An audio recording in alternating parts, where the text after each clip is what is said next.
5월은 가정의 달입니다. 첫 주는 꽃주일로, 둘째 주일은 어버이 주일로, 셋째 주는 스승의 주일로 성수했습니다. 그리고 오늘은 부부의 날이기도 하지만 부부 주일로 하나님 앞에 예배를 드립니다. 하나님이 에덴 동산에서 이 아담과 이브 결혼 주례하면서 첫 메시지가 축복의 메시지인데, 생육하고 번성하고 땅에 충만하라. 그리고 이 아담에게 여러분 하와를 이렇게 이끌어올 때에 이 아담이 인류 문학사적으로 가장 위대한 고백을 했어요. 사랑 고백 가운데 그런 고백이 있을 수가 없는 거예요. 자기 아내 하와를 보자마자 이는 내 뼈 중에 뼈요 살 중에 살이로다. 최고 원더풀한 그 신비로운 놀라운 축복을 그는 감격으로 노래한 것입니다. 가정이 뭡니까? 가정은 하나님의 창조 질서입니다. 가정은 행복의 원천이고 축복의 통로이며 하나님을 가르치고 세상을 가르치는 학교이기도 한 것입니다. 하나님이 친히 가정을 설계하고 만드시고 난 다음에 하나님이 보시기에 좋았더라, 그렇게 말씀했어요. 가정은 하나님이 주신 선물 가운데 최고의 선물입니다. 그래서 요한 볼프강 폰 괴테는 왕이건 농부건 지구촌에 누구든지 간에 가정에서 평화를 찾는 자가 가장 행복한 사람이다, 가장 지혜로운 사람이다 라고 했습니다. 행복이 어디 있습니까? 가정에 있습니다. 성공의 원리가 어디 있습니까? 가정에 있습니다. 여러분의 삶의 파운데이션, 기초가 어디 있습니까? 가정에 있습니다. 삶의 균형이 어디 있습니까? 가정에 있습니다. 그러므로 성공 중에 최고의 성공이 무엇이냐? 가정 경영을 잘하는 것이. 가정에서 아내로부터 자식들로부터 사랑받고 존경받는 그 아버지, 정말 성공한 사람이고, 자기 아내로부터 여러분 신뢰받는, 자기 남편으로부터 사랑받고 신뢰받는 그 아내, 인생의 가장 큰 성공을 한 것이. 그래서 영국 속담에 보면 성공할 사람들은 아내에게 물어본다라는 속담이 있어요. 성공한 사람의 특징이 뭡니까? 자기 고집을 부리지 않습니다. 아내의 이야기에 귀를 기울이되 온몸이 귀가 되어서, 남자는 대단한 것 같아도 여러분 둔 한 면이 있거든요. 아내는 촉이 있습니다. 예민합니다. 그런데 지나놓고 보면 아내가 정확하게 맞다는 것을 우리가 인정하지 아니할 수가 없는 것입니다. 철이 없을 때는 결혼만 하면 남진 가수가 부른 노래처럼 저 푸른 초원 위에 그림 같은 집을 짓고 딴따라단딴딴딴딴딴, 여러분 무지갯빛 환상을 가지고 죽고 못 살아서 결혼했는데 막상 결혼해 보고 보니까 현실이에요. 너무 안 맞는 거예요. 그래서 여러분 평생 30년간 싸우다가 전쟁하다가 결론이 뭐냐? 원수. 무슨 원수? 평생 원수. 그리고 인생을 마치는 경우도 있습니다. 하나님이 주신 귀한 가정, 거룩한 기간, 이 가정을 어떻게 경영해야 기쁨이 샘솟고 사랑이 넘치고 행복이 막 솟구치는 건강한 가정, 성숙한 가정, 홈 스위트 홈을 만들 수 있을까? 수학에도 공식이 있고 과학에도 법칙이 있듯이 가정 경영에도 원리가 있다는 것을 우리가 기억해야 합니다. 가정이 행복하기 원합니까? 가정이 건강하기 원합니까? 가정이 성숙하기 원합니까? 그렇다면 성서적인 가정의 기초원리를 우리가 지키고 적용해야 되는데, 그게 뭐냐? 주인을 바꾸는 거예요. 주인을 바꾸는 거. 내가 주인 삼던 모든 걸 내려놓고 내가 주님의 자리에 올라간 나를 내리고 우리 하나님을 그 자리에 올리고, 물질 명예 권력이 아니고 하나님이 우리 가정의 주인이 될 때에 가정의 행복이 샘솟는, 하나님의 복이 임하는 은혜로운 건강한 가정이 될 수 있습니다. 그러므로 가정의 리더십을 주께 양도해야 됩니다. 생각해 보십시오. 지금 미국의 바이든 대통령이 내 안에서 한국에 지금 계시는데, 만에 하나 여러분의 가정에 미국의 대통령이 주인이 됐다고 가정해 보십시다. 그러면 총체적인 변화가 막 일어날 거예요. 백악관에서 당장 사람이 몰려와서 대통령궁을 지을 겁니다. 영빈관을 지을 겁니다. 만약에 전쟁에 대비하여 지하 벙커를 만드는데 원자 폭탄을 때리 쏴도 안 넘어갈 만큼 아주 튼튼한 집을 만들 겁니다. 경호처를 만들 거예요. 대통령 전용 헬기장을 만들고 대통령 전용 헬스장이나 풀장을 만들지도 모르겠습니다. 여러분, 일국의 대통령이 내 가정의 주인이 돼도 이렇게 변하는데, 대통령의 생사 여탈 끌어주고 계신 하나님이 우리 가정의 주인이 되신다면 어떤 변화가 있겠습니까? 영성이 있습니다. 기쁨이 있습니다. 지혜가 있습니다. 감사가 있습니다. 승리가 있습니다. 능력이 있습니다. 그러므로 산부예배 참여한 사랑하는 교우 여러분의 가정의 주인이 하나님이 되시기를 축복합니다. 열차도 내일을 탈선할 때가 있습니다. 0.001포인트에 오차도 허락하지 않은 우주 정밀 과학인 여러분 인공위성도 궤도를 이탈할 때가 있습니다. 여러분이 눈에 맞아서 정말 인격이 좋고 여러모로 검증됐다고 생각해가지고 먼 길을 함께 동반자로 걸어가기로 결단하고 결혼한 여러분 사이라 할지라도 관계가 깨어지고 서로 상처 주고 상처 입을 수가 있는 거예요. 가정의 위기가 닥쳐올 수 있는 거예요. 그래서 오늘 본문의 영계의 거성 바울은 하나님이 주인 되신 건강한 가정에 여러분 부부관계의 원리를 우리에게 깨우쳐 주는데 역할이 있다는 거예요. 경계가 있다는 거예요. 남편은 아내의 경계를, 아내는 남편의 경계를 무너뜨려서도 안 되고 넘어가도 안 되는, 그리고 responsibility, 아내는 아내로서의 책임이 있고 남편은 남편으로서의 책임이 있다는 거예요. 먼저 아내는 어떤 책임이 있느냐? 남편의 헤다십을 인정하고 남편의 권위를 존중하고, 가정의 머리가 남편이네. 남자의 머리는 그리스도라는 거예요. 남편의 이 권위를 인정하고 순종하고 복종하라, 그렇게 우리에게 가르쳐주고 있는 것입니다. 22절 말씀에 보면 아내들이여 자기 남편에게 복종하기를 주께 하듯 하라 그랬어요. 여러분, 아내들이 남편에게 복종한다. 복종이라는 그 단어가 헬라어로 히포타세스테가 뭐냐? 맹종이 아니에요. 남편이 막 힘이 있어 무서워서 하는 그런 굴종적인 그런 복종이 아니에요.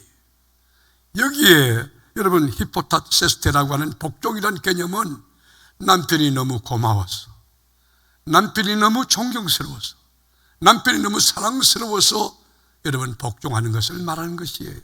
그러므로 남편도 아내를 정말로 사랑하되 집안의 아내가 뭐예요? 집안의 태양이라는 거예요. 집안의 태양이 환하게 비칠 수 있도록 평상시 말이나 모든 것도 잘해야 될 것입니다. 아내는 남편의 권위를 존중하고 복종하되 기준이 뭐예요? 주 안에서 주님 떠나서 주일날 돌아다니면서 이렇게 그런 건 아니죠. 주 안에서 복종하는 거예요. 그래서 히브리 속담에 보면 남편을 왕처럼 대우하라, 그리하면 왕비가 될 것이다 그랬어요. 남편을 최고 귀한 분으로 여기주면 남편이 기가 삽니다. 그리고 용기를 얻습니다. 밖에 나가서 승리합니다. 주님께 영광을 돌리고 돌아올 수 있습니다. 그러면 반대로 남편들의 역할은 무엇이냐? 남편들은 아내 사랑하기를 그리스도께서 교회를 위하여 자기를 주신같이 하라. 25절에 보면 남편들아 아내 사랑하기를 그리스도께서 교회를 사랑하시고 그 교회를 위하여 자신을 주신같이 하라. 전 여기 고민이 있어요. 아내가 남편을 귀히 여겨서 순복하는 것이 더 쉬운가? 아니면 그리스도께서 몸을 내주신 그 남편이 하는 역할이 더 쉬운가? 더 어려운가? 여러분, 이게 둘 다 쉬운 문제가 아니죠. 기준은 그리스도입니다. 모델이 그리스도입니다. 주님처럼 하라는 거예요. 목숨 내놓고 하라는 거예요. 어떻게 여러분 그리스도가 교회 위에서 몸을 주심같이 할 수 있겠으며, 어떻게 우리가 이 남편을 주님께 대하듯 할 수 있겠느냐? 방법은 뭐예요? 성령의 충만함을 받을 때 가는 거예요. 인간의 이성으로 인간의 감정 가지고는 도저히 그 남편 존경할 수 없고 순복할 수 없어요. 남편이 험이 많아요. 실수가 있어요. 넘어지고 자빠져요. 개차분해요. 무능력해요. 그럼에도 불구하고 남편은 남편인 거예요. 그게 어디 가능하냐? 성령 안에서 가능한 거예요. 부부 상담 전문가로 명성을 떨쳤던 존 그레이가 쓴 화성에서 온 남자, 금성에서 온 여자라는 책, 이게 오래된 고전이라고 할 수 있는데 여러분 읽어보면 죽고 못 살아서 결혼했는데 벌거벗어서나 부끄러워하지 않은 한 몸이 됐는데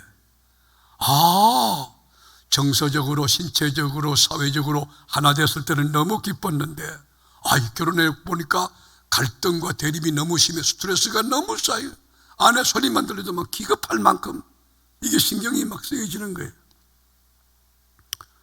그래서 한평생 싸우다가 지지고 싸우다가 파국을 맞고 불행한 인생을 사는 경우가 있는데 이 경우가 우리 대한민국만 있는 게 아니라 국가와 인종, 문화를 뛰어넘어서 남녀 관계에서 겪는 보편적인 문제라고 이야기합니다. 이유가 뭡니까? 틀린 것이 아니라 차이인 것을 인정하지 않으면서 문제가 발생한다는 것입니다. 조물주 하나님이 우리 인간을 디자인하고 만들었을 때에 여러분 설계 도면에 보면 남자와 여자는 창조 재료가 다른 것입니다. 남자는 뭘로 만드느냐? 흙으로 만들어, 흙으로. 먼지로. 여자는 뭘로 만드느냐? 갈비뼈로 만든 거예요. 그래서 여러분들 이 남자나 여자나 목욕탕에 가보면 남자는 목욕탕에 가서 샤워하고 뜨거운 온탕에 한 번 들어갔다 빨리 후다닥 뛰쳐나와요. 왜요? 흙덩어리이기 때문에 오래 있으면 문제가 생기거든. 근데 여자분들은 2시간 있어도 시원하다. 3시간 있어도 시원하다. 왜요? 갈비뼈이기 때문에. 누가 더 오래 삽니까? 여자분들이 훨씬 오래 삽니다. 누가 더 강합니까? 여자분이 강합니다. 여러분 아내 이기는 사람 손 들어보세요. 저는 전부 착하게 진실된 분이에요. 혹시 손을 든다고 하면 그 거짓말쟁이. 아내 이기는 사람 어디 있습니까? 저는요 저희 집사람하고 어떨 때 이 자녀 양육에 있어가지고 교육학적 이 철학적 그런 관점이 다를 때 우리 집사람은 아이들을 내팽개치거든요. 마음껏 뛰놀고 그렇게. 저는 그게 아니고 정형화된 어느 정도 룰을 가지고 공부할 때 공부하고 놀 때는 확실하게 놀고 저는 분명한 사람이에요. 우리 집사람 그게 안 돼요. 그런데요 내중에 제가 그 충돌이 나고 난데 한참 있으면 제가 이게 화가 나면 가만히 있어요. 한 이틀쯤 지나서 내가 하에 강물이 다 빠져나가면 그때는 잠깐만 보십시다. 그때는요 경찰서 수사과장처럼 앉아가지고 1, 2, 3 때리는데 여러분 그걸 하루 종일 두들겨 맞아도 다 맞는 말이거든. 내가 틀렸다는 거 아는 거거든. 아내 이기는 사람 어디가 있어요? 아내 이기는 사람 어디가 있어요? 여러분 여자분들요 이 참 귀한 분들인데 높은 위치에 계실 때 불쌍하기 그지없는 남자분들 잘 봐주시기를 부탁드립니다. 남자 여자는 차이가 있어요. 남자는요 이 감각이 있죠. 감각. 이 보는 것 시각적인 것에 예민합니다. 그러니까 보암직도 하고 먹음직도 하고 그렇잖아요. 근데 여자들은요 뱀이 여자를 깰 때 어떻게 귀에 대고 이 선악과 따먹으면 이 눈이 밝아져서 하나님같이 되고 속닥속닥 하니까 그게 넘어갔다는 거예요. 그러니까 여자분들은 여러분 다른 거 아니에요. 귀에 대고 사랑합니다. 수고 많았어요. 고생합니다. 그러면 눈물을 줄줄 흘려요. 남자와 여자의 차이점이에요. 여러분 대화에도 남자는 정보의 목적이 있어요. 여자는 관계의 목적이에요. 남자는 일을 해도 이 목표 지향적 성공 지향적 업무 여러분 이 업적 지향적인 그런 성향이 있지만 여자들은 관계가 깊어지는 것 그것이 목적이 될 수 있어요. 남녀는 틀린 것이 아닙니다. 차이일 뿐입니다. 그러므로 서로 다름을 인정하고 이해하고 그 차이를 존중해 줄 때 응원하고 지지해 줄 때 관계 발전이 일어나고 다 같이 행복해질 수 있는 거예요. 아내의 취미를 그대로 존중해 주세요. 객관적 철학을 존중해 주세요. 그가 가진 경험을 존중해 주세요. 그러므로 행복은 가장 가까운 사람과 잘 지내는 데서 온다라는 말이 있어요. 가장 가까운 사람이 누굽니까? 아내 아닙니까? 남편 아닙니까? 배우자와 정서적으로, 신체적으로, 사회적으로 여러분 하나 될 때 친밀감, 그리고 여러분 신뢰감을 느낄 때 행복해질 수 있다는 거예요. 남편과 하나가 가지고 여러분 아내가 하나 될 때 관계가 발전될 수 있고 존경심이 높아질 수 있고 거기서부터 천국은 시작된다는 것입니다. 결혼이 뭡니까? 결혼의 목적이 뭘까요? 하나님이 짝지어진 배필을 섬길 수 있는 절호의 기회, 특별한 기회, 독특한 찬스가 결혼인 것입니다. 그러므로 심리적으로 감동이 될 수 있도록, 신체적으로도 고마움을 느끼고 행복할 수 있도록, 그래서 내 남편이 최고야, 이게 말을 하지 않아도 안에서 꽉 내재되어 차 있을 수 있도록 섬김의 기회가 뭐냐? 결혼이에요. 결혼. 남편은 아내의 결점을 담당해 줘야 합니다. 아내는 남편의 부족함을 용납하는 넓은 포용력을 가지고 상호 보완적 입장에 서서 서로를 섬겨야 하는 것이에요. 남자 되는 분들만 다 함께 저를 손을 오른손 다 드세요. 남자 다 드세요. 따라 하시죠. 구호를. 나는 아내를 행복하게 할 역사적 사명을 띠고 이 땅에 태어났다. 자, 동의하는 분들만 손 내리고. 오케이. 바깥으로 여자분들 손 들고 선서. 나는 남편을 행복하게 할 역사적 사명을 띠고 대한민국에 태어났다. 동의하면 손 내리세요. 자, 서로 격려 박수 한번 해요. 결혼하면 나를 없애는 거예요. 결혼은 뭐예요? 나를 지우는 거예요. 나의 개성이 있고 철학이 있고 취미가 있고 욕망이 있고 주관이 있다. 그거 다 내려놓고 나도 아니고 너도 아니고 우리라고 하는 위 필링의식을 가져야 돼. 나도 없고 너도 없고 우리요 우리. 원바디, 한 몸이라는 얘기. 그리고 부부간에 깍듯한 예의가 필요합니다. 부부간에도 예법이 있어요. 여러분 나이가 들면서 여자분들은 남성 호르몬이 나오기 때문에 아주 스트롱해집니다. 음성도 허스키하게 오디가우. 남자분들은 여러분 나이가 들수록 여러분 이 여성 호르몬이 나와가지고 우리 박장로님 보세요. 앉아서 이제 졸잖아 지금. 그런데 제가 말 한마디 하면 삐죽삐죽하고 TV 보면서 훌쩍훌쩍 울고. 여러분 남자가 단순합니다. 덩치만 크지 아무것도 아닙니다. 내가 살아보니까 그렇더라고. 길장로님 저 뭐 큰소리 뻥뻥 쳐도 아무것도 아니야. 정복기 권사님 말 한마디만 그저 보따리 싸가지고 머리 쳐박고 그냥. 여러분 남자 단순합니다. 남자를 여러분 마음을 이해하고 그 착함과 진실함으로 그 마음을 사서 교회 나갑시다. 예수 믿는 게 최고예요. 남편 전도 못하시는 분들 좀 기도해 보세요. 남자 단순합니다. 다음 주에 교회 나오자 그러면 다 나올 거예요. 아멘 한번 해보세요. 토마스 플레어가 한 말이 있어요. 결혼 전에는 두 눈을 부릅뜨라 살펴보라 이 말이죠. 정말 인생관이 맞는가, 이 사람이 협력하는 거, 이 상대방을 배려하는 거, 그리고 책임성이 있는가 뭐 살펴보라는 거예요. 그런데 결혼하면 한눈을 감아라. 이게 무슨 말이에요? 상대방의 좋은 점, 장점만 보라는 거예요. 얼마나 귀합니까? 제가 처음에 결혼했는데 저희 집 사람이 시아버지, 시어머님도 하하하하 웃고 제가 감당이 안 되는 게 저는 유교문화에서 자랐거든. 뭐 아버님에게도 거침없이 하이킥이에요. 근데요 지금 보니까 우리 집 사람이 너무 좋은 거야. 그걸 내가 몰랐던 거예요. 그래서 여러분 앞에다가 7가지 고칠 거 10가지 딱 써가지고 리스트 작성. 첫 번째 이거 고치고 두 번째 고치고. 고쳐졌을까요? 안 고쳐졌어. 나만 고생했어.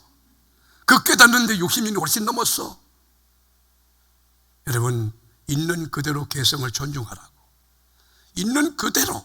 아니, 라일락이면 라일락꽃 그대로 특징이 있지 않겠네요. 백합이면 백합 그대로 있지 않겠어요? 그 자체를 존중해 주란 말이에요. 삶이 뭡니까? 누군가를 돕고 세워주는 사랑이에요, 사랑. 사랑은 우리 인간의 존재 이유입니다. 존재 목적이고 가치입니다. 왜 태어났습니까? 사랑하기 위해서. 왜 삽니까? 사랑하기 위해서. 어디서 죽습니까? 사랑 안에서. 여러분, 부부간의 차이를 인정해 줘야 돼요. 있는 그대로를 받아들일 수, 수용할 수 있어야 됩니다. 우리 인간은 어떤 동물이냐면 감정, 은행, 괴자가 있어요. 다 은행이 있는데 어떤 은행이라고? 감정, 은행, 괴자. Emotional Banking Account. 우리 인간에게는 감정, 은행이라는 게 있다는 감정은행. 무슨 말이냐? 부부관계도 평소에 그 감정의 은행에다가 이 잔고를 말도 따뜻하게, 그리고 부드럽게 격려가 되고 위로가 되고 감동이 되고 눈물이 날 만큼 그런 사랑의 언어. 당신 너무 수고가 많아요. 정말 이 가난한 가정에 와서 가정을 일구느라고 얼마나 애썼어요. 참 고마워요. 아내가 그게 마음이 자꾸 정립이 되나. 그 감정 은행 계좌에 잔고가 착착착착 쌓여 나가는 거예요. 그러면요, 어떤 경우라도 아내가요, 남편을 이해할 수 있고 용서할 수 있어요. 그런데 반대로 여러분, 감정 은행 계좌에 그 제로 포인트예요. 얼마나 평상시 못돼 먹었는지 말도 워딩도 너무 강한 거예요. 밥 가져와! 지가 막 갖다 놓지. 물 떠와! 여러분, 그래가지고 아내의 상처를 많이 주면 그 감정 계좌가 빈깡통. 그러면 뭐요? 사사건 굴리는 거예요. 왜냐하면 감정 계좌에 이게 좋은 게 하나도 없으니까. 여러분, 이게 중요한 것입니다. 이 산부예배 참여한 교우 여러분 부부 생활할 때에 아내는 남편에게, 남편은 아내에게 고마운 거, 감사한 거, 기쁜 거, 즐거운 거, 정말 좋은 거, 지금 세상 떠나도 당신 때문에 행복했다고 이야기할 수 있을 만큼 감정 계좌에 그 아름다운 이야기가 차곡차곡 쌓여서 철철 넘치는 그런 행복한 부부들이 되기를 축복합니다. 실화인데요, 대기업에 제가 임원에게 들은 이야기, 임원이 된다는 게 쉽지 않죠. 여러분, 삼성에서 임원 된다 쉬운 거 아니에요. 그런데 그 큰 회사에서 업무 관계로 이분이 아마 많이 스트레스 쌓이는지 몰라도 이렇게 포르노 야동인가 뭐 그 영상을 보다가 그게 고발이 들어간 거예요. 자기는 혼자 본 줄 알았는데 뒤에 있던 직원이 유리창에 비친 그 화면을 보고 본부에다가 고발을 해서 해고가 된 거예요. 여러분, 업무 시간에 그런 물을 보는 자체가, 업무 시간 아니어도 보는 자체가 잘못된 거지만, 저는 이 사람이 이렇게 된 연구는 뭐냐? 평상시 그 관계에서, 부하 직원과의 관계에서 신뢰를 쌓지 못했다는 거예요. 덕을 쌓지 못했다는 거예요. 만약에 평상시 존경하는 임원이었다면 그런 일이 있어도 얼마나 힘들었으면 저랬을까 하고 넘어갈 수 있을 뻔한데, 그게 감정 은행 계좌에 그 감정이 전혀 없는 그런 상태니까 그렇게 됐다는 거예요. 그래서 여러분, 평상시 눈을 떠도 오늘도 주님을 위하여, 오늘도 아내를 위하여, 또 남편을 위하여, 여러분, 이타적인 정신을 가지고 출발하고, 그리고 사는 것도 마찬가지. 음식을 먹어도 참 고맙습니다. 음식이 너무 맛있어요. 이렇게 수고해서. 그리고 여러분, 요즘은 제가 볼 때는 셀프 할 수 있는 방법이 너무 많은 거예요. 제가 지난번 수프인가요? 그거 가서 보니까요, 국 종류가 한두 가지가 아니지만 많아요. 그 팩에 있는 거 그거 갖다 쌓아놓으면요, 얼마든지 조금 데워서 먹으면 되는데, 사실 죄송스러운 이야기지만 집에서 하는 것보다 훨씬 맛있습니다. 훨씬 맛있어요. 요즘 그만큼 발달돼서. 그러니까 제가 하는 요지는 뭐냐? 아내가 음식 못한다 그런 뜻이 아니라 괴롭히지 말라는 거예요. 스스로 셀프하라는 거예요. 설거지도 남편이 하고 밥도 남편이 하고 하여튼 할 수 있는 대로 그러다 주님 부르시면 천국 가는 거고 살려놓으시면 또 섬기는 거고 그런 거지. 한 총각이 전혀 결혼에 대한 기본 개념도 없이 무면허로 결혼한 거예요. 그러니까 자충우돌할 수밖에. 게다가 감정 조절이 안 되는 이 총각이 닥치는 대로 화를 내고요, 지 생각대로 막 한몸 물건 집어던지고, 그러니까 아내가 막 상처가 너무 큰 거예요. 그런데 이 아내는 인격적으로 훌륭했어요. 그저 인내심도 있고 포용력도 있고 남편이 무슨 짓을 하든지 그걸 다 받아줘요. 그런데 어떻게 했느냐, 너무 상처가 될 때, 너무 힘들 때마다 큰 나무에다가 대못을 꽉 박으면서 우는 거예요. 너무 아프니까. 그런데 그 대못이, 큰 나무에 대못이 얼마나 많이 박혔는지 새까맣게 대못이 박혀 있는 거예요. 어느 날 아내가 남편을 불렀습니다. 여보, 당신과 나가 결혼했을 때 너무 험하게 대할 때, 욕을 할 때, 나를 때려줄 때 너무 상처가 됐어요. 그럴 때마다 내가 대못을 꽉꽉 박은 것입니다 하고 눈물을 흘린 거예요. 새까만 큰 나무를 본 이 남편이 충격을 입었던 그날 밤에 아무도 없는데 그 나무를 끌어안고 울기를 시작하는 거예요. 뭐라고 하냐면, 이 죽일 놈, 이 못쓸 놈, 이 바보 같은 놈이 천사같이 착한 아내를 때리지 않니? 그 착한 아내를 그렇게 상처 있고 병들게 하다니. 그때부터 남편이 변한 거예요. 아내를 얼마나 아끼고 사랑하는지 집안 청소 구석구석 남편이 다 했어요. 음식물 쓰레기 남편이, 아이들 통학교 다 시켜주고 가정이 천국이 되었어요. 얼마나 행복한지 몰라요. 그러던 어느 날 아내가 남편을 부릅니다. 여보, 좀 이리 오세요. 이제 다 끝났어요. 뭐가 끝났어요? 당신이 고마울 때마다 미워서 박았던 그 대못이 다 빠졌단 말이에요. 이제 하나도 남은 것이 없어요. 당신은 최고의 남편이에요. 그럴 때 남편이 하는 말이, 여보, 그 못은 뽑았지만 못을 뽑은 흔적은 있지 않소. 당신 마음속에 입은 상처는 아직도 있을 것 아닙니까?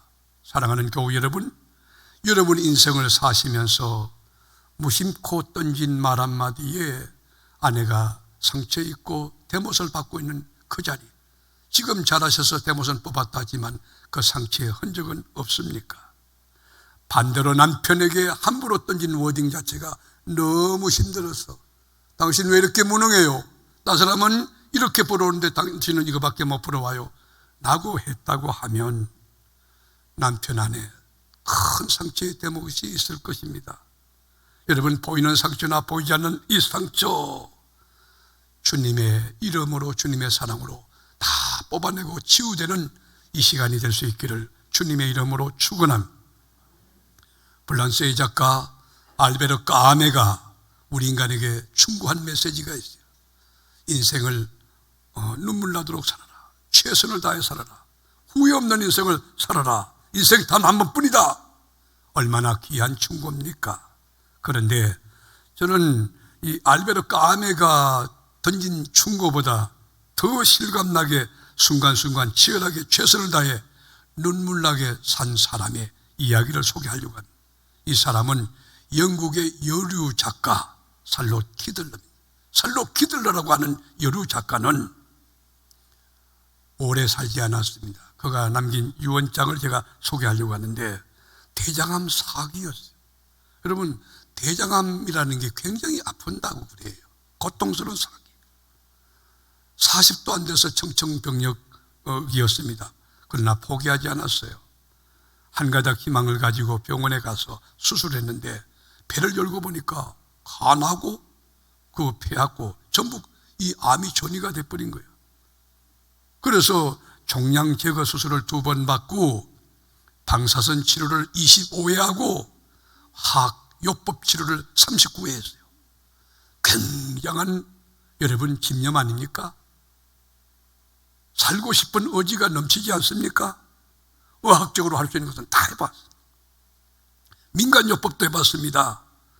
그러나 안타깝게도 30대 중반에 사랑하는 남편과 5살 된 아이와 3살 된 이 아이를 남겨놓고 하늘나라로 이사를 갔습니다.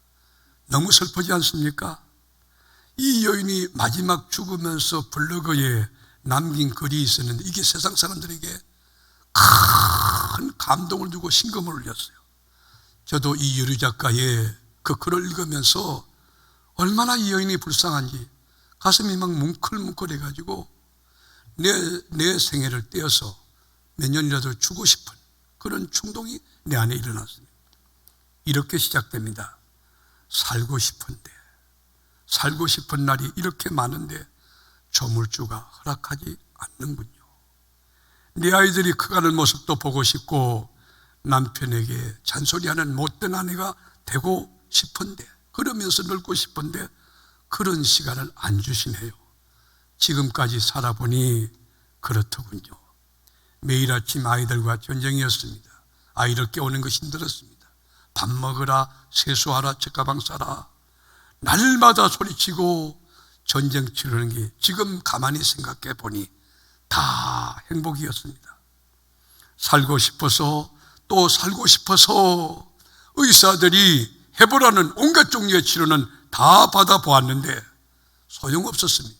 한방에 가서 침도 맞아보았습니다. 기본 의학요법도 해봤습니다. 기름에 절인 치즈도 먹어봤고 쓰디쓴 약물도 먹어봤습니다. 그런데 아니더라고요. 귀한 시간 낭비고 물질 낭비더라고요. 그래서 저는 죽음을 받아들이기로 결심했습니다. 그리고 장래 문제까지 깨끗하게 처리해 놓고 보니 매일 하루하루 사는 것이 새롭습니다. 아침에 일찍 일어나 내 아이들을 껴안고 뽀뽀해주고 줄 수 있다는 것이 새삼 행복했고 감사했습니다. 이제 얼마 후면 남편 곁에서 잠을 깨고 눈을 뜨는 아침의 기쁨과 행복을 잃게 될 것입니다. 남편은 무심코 커피 2잔을 찾다가 한 잔만 더도 된다는 그 사실에 깜짝 놀라 슬퍼하겠죠. 어린 딸 아이의 머리를 따야 하는데 어린 딸 아이의 머리는 누가 따줄 것인가? 그리고 아들 녀석이 갖고 노는 레고라고 하는 이 장난감 어디에 있는지, 그 조각이 어디 있는지 나만 아는데 그 장난감을 누가 찾아줄 것인가? 그리고 결론입니다. 더 감사한 것이 있습니다. 의사로부터 6개월 시한 후 판정을 받았음에도 22개월을 더 살았습니다. 그렇게 1년도 넘게 보너스로 산 덕분에 첫 아이가 초등학교 입학하는 것을 데려다주는 기쁨을 가슴에 안고 떠날 수 있었습니다. 아이의 흔들거리는 이를 뽑고 그 기념으로 자전거를 사주러 갔을 때 저는 얼마나 기뻤는지 모릅니다. 얼마나 행복했는지 모릅니다. 이것 또한 저에게는 너무너무 감사한 일입니다. 보너스 1년 때문에 30대 중반이 아니고 30대 후반까지 살다 가니 감사할 뿐입니다. 그 밖에도 감사한 것이 한두 가지가 아닙니다. 암투병 하느라고 복부 비만 같은 거, 이 허리 굵어지는 것 같은 거, 꿈에도 꾸지 못한 거, 그거 정말 음식 한번 실컷 먹고 싶었는데 그거 참 해보고 싶었습니다. 그만큼 살아남는다는 이야기잖아요. 저도 한번 늙어보고 싶은 마음 간절했습니다. 부디 여러분 인생을 살면서 행복하게 사시기를 바랍니다.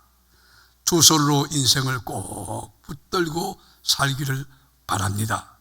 저는 이 여류 작가의 기타 남는 글을 읽으면서 인생이란 순간순간 지금 현재 here and now 즐겨야 되는 거구나. 지금 행복해야 내일이 행복한 것이구나. 그걸 깨닫게 되었어요. 아이들과 싸우는 거 행복이라는 거예요. 부부간의 이견에 충돌이 있는 거 행복이라는 거예요. 일하는 거요, 그 자체가 축복이라는 거예요. 공부하는 거 축복이라는 거예요. 커피 한 잔 마시는 거 그거 축복이라는 거예요. 여러분 전도하러 가는 거 그거 축복이고요. 신방 가는 거 축복이고요. 성경 공부 축복이고요. 지금 3부 예배 나와서 예배 드리는 것 축복인 것을 깨닫는 은혜가 있기를 주의 이름으로 축복합니다. 그렇습니다.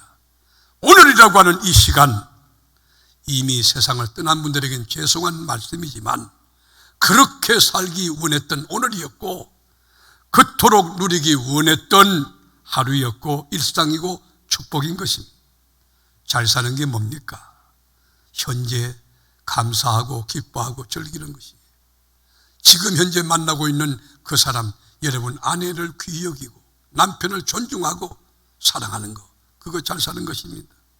그리고 현재 하고 있는 일들, 여러분 세계롭교회 멤버십으로 집사가 되었습니까? 건사대 장로가 되었습니까? 충성하고 헌신하는 것, 그것이 행복인 것을 깨닫는 지혜가 있게 되기를 주의 이름으로 축원합니다.